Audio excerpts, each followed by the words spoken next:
How to calculate VAT in Microsoft Excel. So we have this example data, and we will, using the formula, we will calculate the VAT. So to calculate VAT, enter now selling price, now asterisk. So press shift 8 key on your keyboard. So type this symbol, this sign.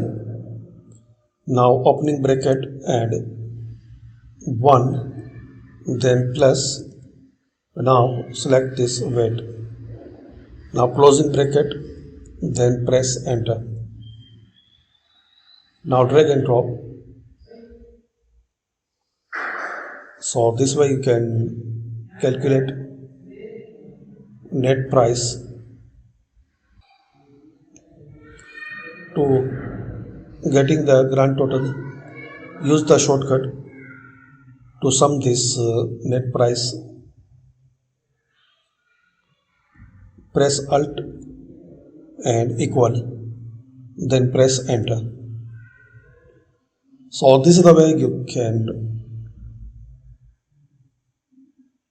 calculate VAT in Microsoft Excel. Thanks for watching.